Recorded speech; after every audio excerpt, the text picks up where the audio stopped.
गीता में अर्जुन को स्वयं भगवान कह रहे हैं कि उस परमेश्वर की शरण में जा, उसके लिए उन संतों के पास जा जो तत्वदर्शी हो।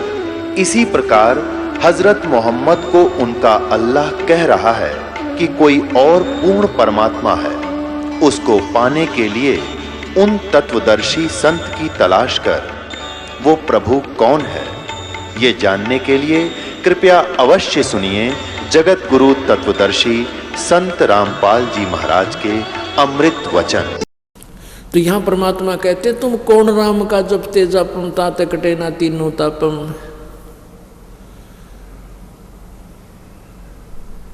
एक बार युधिष्ठिर जी को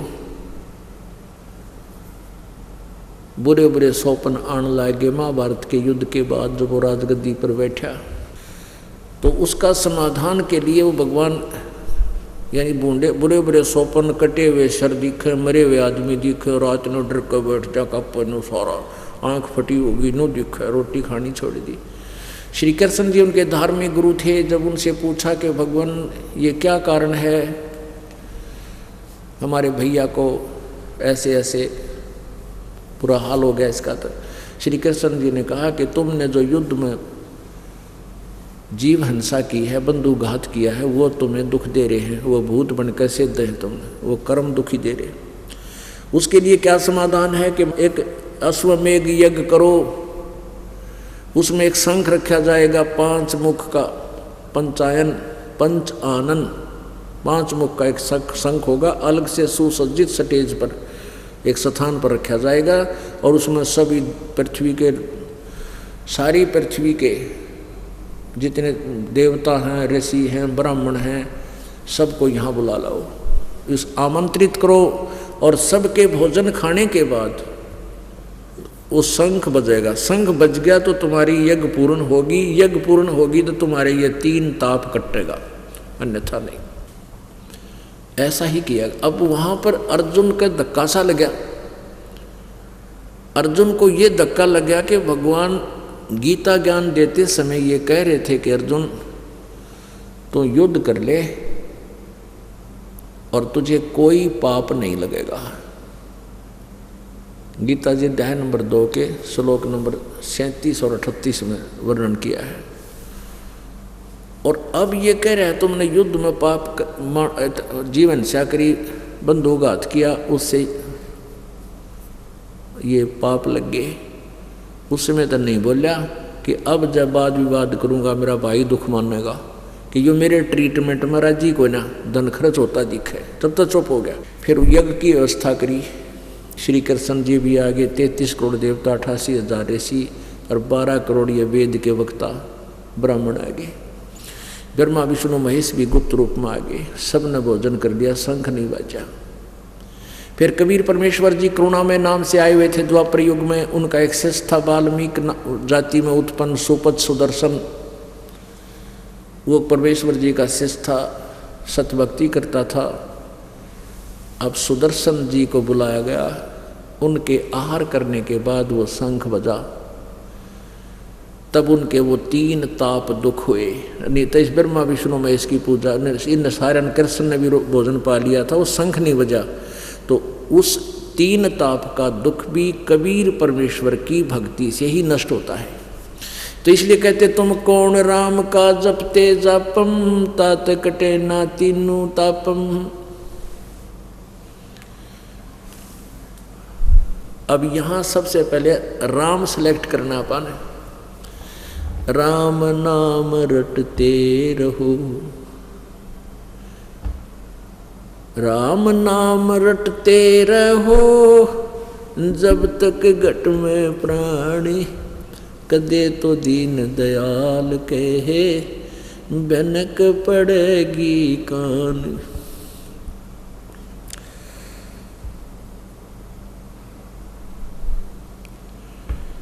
अब डेफिनेशन ऑफ गॉड, परिभाषा प्रभु की आपको बताते हैं थोड़ी सी सिंपल शॉर्टकट में। राम कहो, अल्लाह कहो, गॉड कहो, रब या खुदा कहो, ये परमात्मा यानी शक्ति बोधक शब्द हैं। जैसे हम परमात्मा भी कहते हैं, राम भी कहते हैं, साहब भी कहते हैं। हम कहते हैं कबीर साहब, यानी कबीर परमात्मा, कबीर प्रभु, कबीर भगवान। तो साहब कहो, राम कहो, अल्लाह कहो, चाहे गॉड कहो। जैसे एक विभाग में किसी भी विभाग को ले लो, जैसे तहसीलदार, पटवारी, फिर तहसीलदार साहब, फिर एसडीएम साहब, फिर डीसी साहब, कमिश्नर साहब, फिर मंत्री साहब, मुख्यमंत्री साहब, प्रधानमंत्री साहब, राष्ट्रपति साहब, ये सारे साहब ही कहलाते हैं। लेकिन इन साहबों की शक्ति में बहुत अंतर है। ऐसे ही राम शब्द समझो, ऐसे ही भगवान शब्द समझो। जैसे ब्रह्मा विष्णु महेश भी राम हैं, ये भी प्रभु हैं, स्वामी हैं। कितने स्वामी हैं? एक ब्रह्मांड में, यूँ सोच लो, एक प्रांत में एक विभाग का मंत्री होता है। एक प्रांत में एक विभागीय मंत्री भी साहब कहलाता है। तो जैसे रजगुण ब्रह्मा, रजगुण विभाग के ब्रह्मा जी, सतगुण विभाग के विष्णु जी, तमगुण विभाग के शिव जी, ये एक ब्रह्मांड में एक विभागीय मंत्री हैं। और इनका पिताजी जो ब्रह्म है, ये मुख्यमंत्री समझ लो। तो ऐसे ऐसे 21 ब्रह्मांड का स्वामी प्रत्येक ब्रह्मांड में ये ऐसे ही करता है। ये ब्रह्मांड में जब विनाश हो जाएगा, दूसरे ब्रह्मांड में इसी साजवाद ने ले जाएगा, ऐसी व्यवस्था वहाँ होगी। तो 21 ब्रह्मांड का मालिक तो है ये ब्रह्म, और एक ब्रह्मांड में विभागीय मंत्री हैं ये रजगुण ब्रह्मा, सतगुण विष्णु, तमगुण शिव जी। और 7 संघ ब्रह्मांड का स्वामी है अक्षर पुरुष, जिसको परब्रह्म कहते हैं। और असंख्य ब्रह्मांड का सबका कंट्रोलर ब्रह्म के ऊपर भी उसका सत्ता है, और परब्रह्म के ऊपर भी उसी परमेश्वर की सत्ता है। वो असंख्य ब्रह्मांड का स्वामी है, वो परम अक्षर ब्रह्म है, वो भी राम है। तो अब राम कौन हुआ? कुल मालिक। यानी हम उस राम की पूजा करनी है जो सर्व सुखदाई है, जो पाप नाशक है, जहाँ से हम बिछुड़ कर आए हैं। ये पूर्ण परमात्मा कबीर परमेश्वर, ये भी साहब है। यानी ब्रह्मा विष्णु महेश भी प्रभु हैं, ये केवल एक विभाग के स्वामी हैं एक ब्रह्मांड में। और ब्रह्म इनका पिता ब्रह्म ज्योति निरंजन काल भी प्रभु है, स्वामी है केवल 21 ब्रह्मांड का। और परब्रह्म अर्थात अक्षर पुरुष भी स्वामी है, प्रभु है, राम है, साहब है केवल 7 संख्य ब्रह्मांड का। और ये परम अक्षर ब्रह्म भी स्वामी है, प्रभु है असंख्य ब्रह्मांड का। अब यदि हम ब्रह्मा विष्णु महेश ब्रह्म परब्रह्म की साधना करते हैं, इनकी पूजा से हम जन्म मृत्यु के दुख से नहीं छूट सकते। पुणात्मा स्टार्ट यहीं से हुआ था आज का सत्संग, कि जो व्यक्ति तत्व ज्ञान से परिचित हो जाता है, वो यहाँ के जरा और मरण से छूटने का ही प्रयत्न करता है, और किसी अन्य वस्तु की चाह वो नहीं करता। अब हम वहीं पर आ रहे हैं कि हम किस भगवान, किस राम की साधना करने से हम जरा और मरण से छूट सकते हैं। एक ब्रह्मा जी की कितनी आयु है? ब्रह्मा जी का एक दिन 1000 चतुर्युग का, इतनी ही रात्रि। एक चतुर्युग में कितने वर्ष? 43,20,000 वर्ष एक चतुर्युग में। सतयुग, त्रेता, द्वापर, कलयुग, इन चारों युगों की वर्षों की गणना 43,20,000। और ऐसे ऐसे 1000 चतुर्युग का ब्रह्मा का जी का दिन, इतनी ही रात्रि। ओए होए।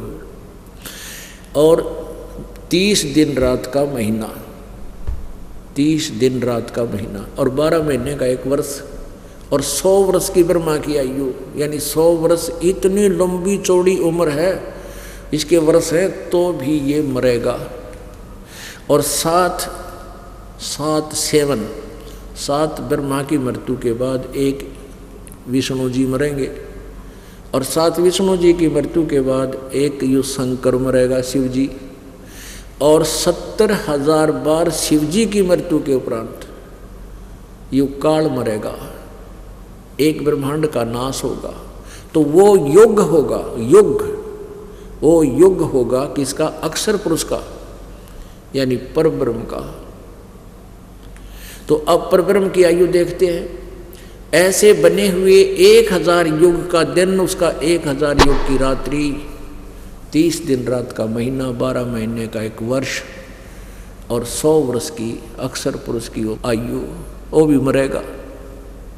तो हम, और वो पूर्ण परमात्मा है जो कभी नहीं मरता, असंख्य ब्रह्मांड का स्वामी। अब हमने ये देखना है कि हमें जरा और मरण से कौन प्रभु छुटा सकता है। अब हमने ये राम सेलेक्ट करना पड़ेगा, ये साहब सेलेक्ट करना पड़ेगा, प्रभु सेलेक्ट करना पड़ेगा। अब हमने कहते हैं एती उम्र बुलंद मरेगा अंतरे, क्योंकि सतगुरु लगे न कान न भेंटे वो संतरे। ओह, इतनी लंबी उम्र भी हो जाए जैसे परब्रह्म की है, अक्षर पुरुष की है, 7 शंख ब्रह्मांड के स्वामी की, तो भी मृत्यु होगी। जिन साधनाओं को तू कर रहा है वो तुम्हें जरा और मरण से नहीं बचा सकते। अभी आपने देवी भागवत में पढ़ा, 3रे स्कंद में 123 पृष्ठ पे, ब्रह्मा विष्णु महेश स्वयं कहते हैं हमारा तो जन्म मृत्यु होता है, हम अविनाशी नहीं है। गीता जी का ज्ञान ये ब्रह्म काल दे रहा है, किस ब्रह्मांड का स्वामी ये कहता है कि मैं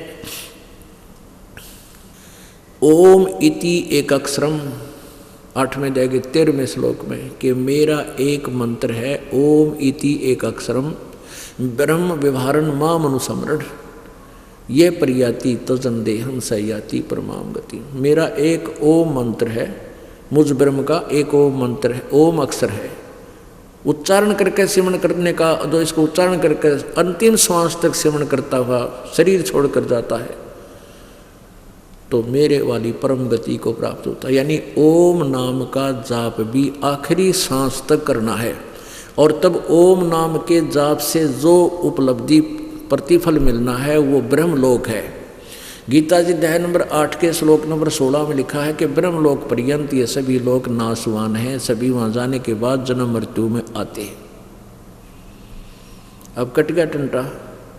यदि हम ब्रह्म साधना ओम नाम से करते हैं तो अभी जरा मरण नहीं छूटा।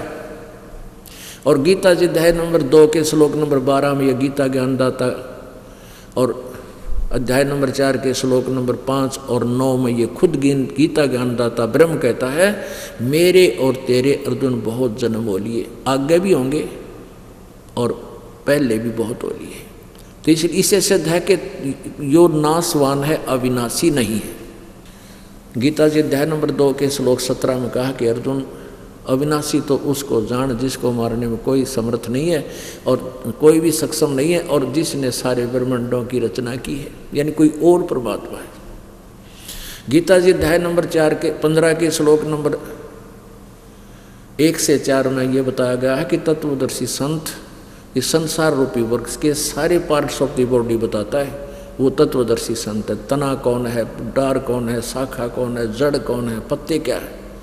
उसके पश्चात उस परम पद परमेश्वर की खोज करनी चाहिए, जहाँ जाने के बाद प्राणी फिर लौटकर संसार में कभी जन्म मृत्यु में कभी नहीं आता। और गीता ज्ञान जिसने सारे ब्रह्मांडों की रचना की है, और गीता ज्ञानदाता कहता मैं भी उसी की शरण में हूँ और उसी की भक्ति करनी चाहिए। गीता जी अध्याय नंबर 18 के श्लोक नंबर 62 में कहा कि अर्जुन तू सर्वभाव से उस परमेश्वर की शरण में जा जिसकी कृपा से तू परम शांति और सनातन परम धाम को, शाश्वतम स्थानम, सदा रहने वाले स्थान जो कभी नाश में नहीं आता, उस अविनाशी परमात्मा को प्राप्त होगा। गीता जी अध्याय नंबर 15 के श्लोक नंबर 16-17 में 3 भगवान क्लियर कर रखे हैं, क्षर पुरुष और अक्षर पुरुष। क्षर पुरुष ये ब्रह्म है, 21 ब्रह्मांड का स्वामी जिसका ओम नाम है, और अक्षर पुरुष ये परब्रह्म है जिसका गीता जी अध्याय नंबर 17 के श्लोक नंबर 23 में इन तीनों के नाम बताए हैं। ओम तत्सदिति निर्देश ब्रह्मण त्रिविध समर्थय। उस पूर्ण परमात्मा के पाने के लिए इन 3 मंत्रों का 3 विधि से सिमरण करने का विधान है और ये निर्देश है, नथिंग एल्स, और कोई साधना नहीं है इसके अतिरिक्त। ओम तो ब्रह्म का है, तत् और सत्य सांकेतिक है। तत् ये परब्रह्म का अक्षर पुरुष का मंत्र है और सत्य ये परम अक्षर ब्रह्म का वो तीसरे नंबर के अविनाशी परमात्मा का नाम है। वो भी गुप्त है, सांकेतिक है, ये दास बताएगा।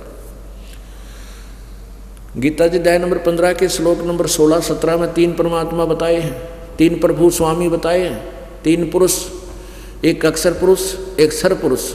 गीता जी अध्याय नंबर 15 के श्लोक नंबर 17 में स्पष्ट किया कि उत्तम पुरुष है तो अन्य परमात्मा इति उदारते। ये लोकतर में आविश्य विवर्ती अवैश्वर है। 17वें श्लोक में 15वें अध्याय के गीता में ये बताया है कि इन सरपुरुष अक्षर पुरुष से कोई और परमात्मा है जो श्रेष्ठ भगवान है, जिसको जो वास्तव में अविनाशी है और सबका धारण पोषण करने वाला वही है। अब गीता ज्ञानदाता कहता है मेरा मंत्र तो 8वें अध्याय के 13वें श्लोक में कि ओम मंत्र है, नथिंग एल्स। ये भी आखिरी सांस तक सिमरण करना होगा। यह प्रयाति तजम देहम, जो शरीर छोड़ते समय तक इसका जाप करता हुआ शरीर त्यागता है तो ब्रह्म लोक को प्राप्त होता है। गीता जी अध्याय नंबर 8 के श्लोक नंबर 1 में अर्जुन ने जब पूछा कि परमात्मा 7वें अध्याय के 29वें श्लोक में जिस तत्ब्रह्म के बारे में आपने बताया है वो किम तत्ब्रह्म, गीता ज्ञानदाता ने 8वें अध्याय के 3रे श्लोक में बताया कि वो परम अक्षर ब्रह्म है। ओह, अब 5वें और 7वें श्लोक में गीता ज्ञानदाता अपने विषय में बता रहा है कि मेरी भक्ति कर तो मुझे प्राप्त होगा। ओम नाम के जापते हैं और आखिरी सांस तक, जब तक घट में प्राण तब तक सिमरण कर। और गीता जी अध्याय नंबर 8 के श्लोक 8, 9, 10 में उस परम अक्षर ब्रह्म की साधना के विषय में बताया है। उसके लिए ऑप्शन छोड़ दिया है कि मैं नहीं जानता, उस तत्वदर्शी संतों को खोज, वो बताएंगे इसका वास्तविक प्राप्ति का विधि। उस परमात्मा की भक्ति करने वाला उसको प्राप्त होता है और उसकी भक्ति करने वाला फिर कभी लौटकर संसार में नहीं आता। उसका जरा और मरण सदा के लिए नष्ट हो जाता है। अब जिस भी भगवान की भक्ति करनी है वो विधि यही है, राम नाम रटते रहो। ब्रह्म रूपी राम जो है इसका तो ओम मंत्र है और परब्रह्म राम है, इसका वो तत्व मंत्र गुप्त है, ये दास बताओगा। और वो परम अक्षर ब्रह्म, वो पूर्ण परमात्मा रूपी जो राम है उसका मंत्र भी सत्य है, ये दास बताएगा। तो क्या बताते हैं भाई, और बात तेरे काम न आवे तू संतों शरण लाग रे, के सोवे गफलत में बंदे जाग जाग नर जाग रे जाग।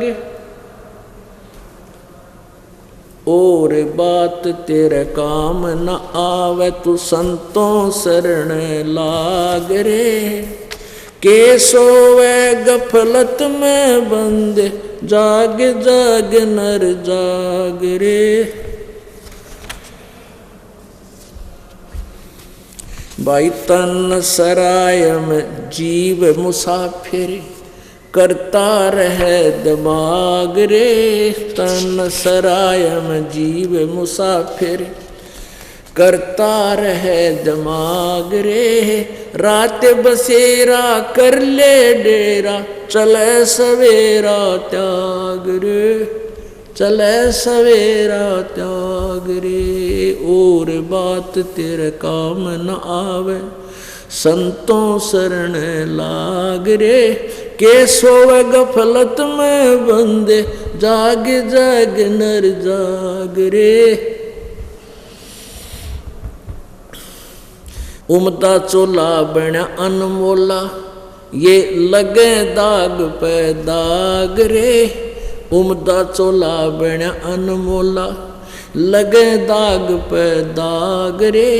2 दिन की गुजरान जगत में क्यों जले बिरानी आग रे, जले बिरानी आग रे। और बात तेरे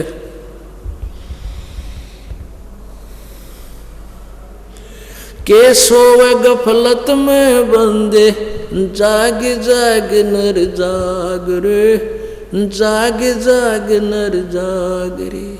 भाई कोबड का चढ़ी चढ़ी चित पे, तू होया मनुष्य ते नाग रे।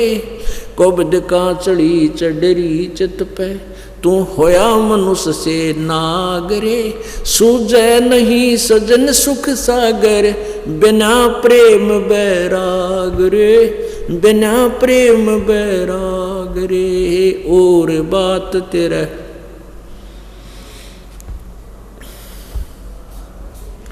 के सोवे गफलत में बंदे, जाग जाग नर जाग रे, जाग जाग नर जाग रे।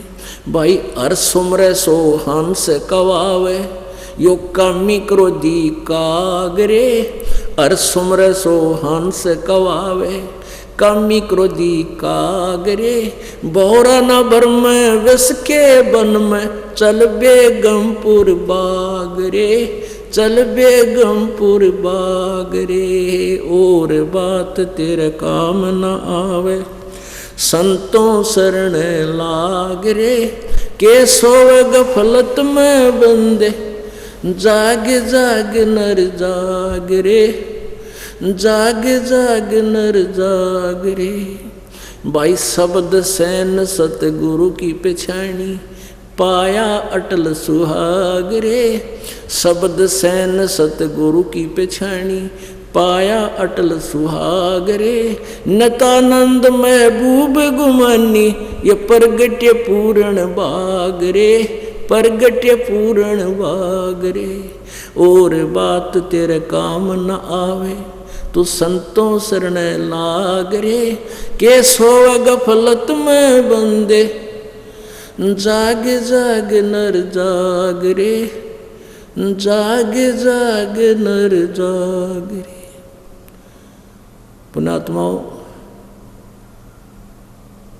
ये नित्यानंद जी महाराज जो हैं, ये वैसे विष्णु जी के उपासक थे।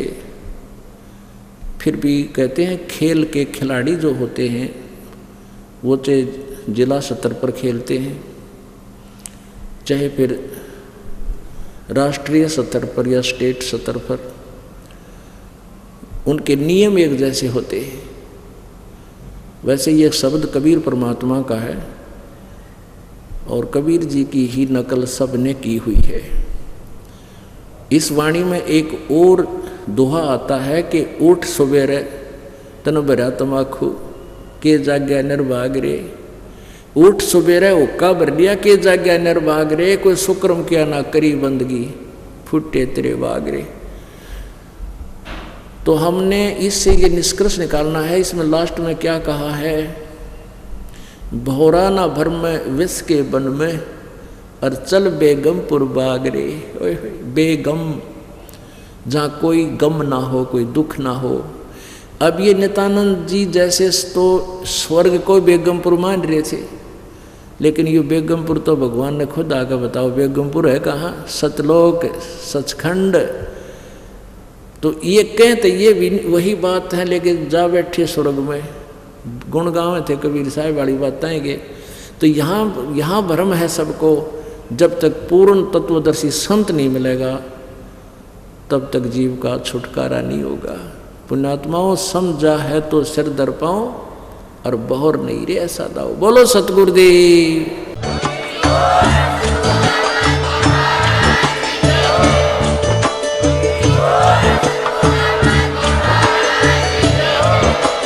आप सुन रहे थे जगत गुरु तत्वदर्शी संत रामपाल जी महाराज जी के मंगल प्रवचन। अधिक जानकारी के लिए विजिट कीजिए हमारी वेबसाइट www.jagatgururampalji.org। संत रामपाल जी महाराज जी के शुभ आशीर्वाद से पूरे विश्व भर में 500 से भी ज्यादा नाम दीक्षा केंद्र हैं, जिन पर संत रामपाल जी महाराज जी द्वारा ऑनलाइन निशुल्क नाम दीक्षा दी जा रही है। अपने नजदीकी नाम दीक्षा केंद्र का पता करने के लिए संपर्क करें 8222880541।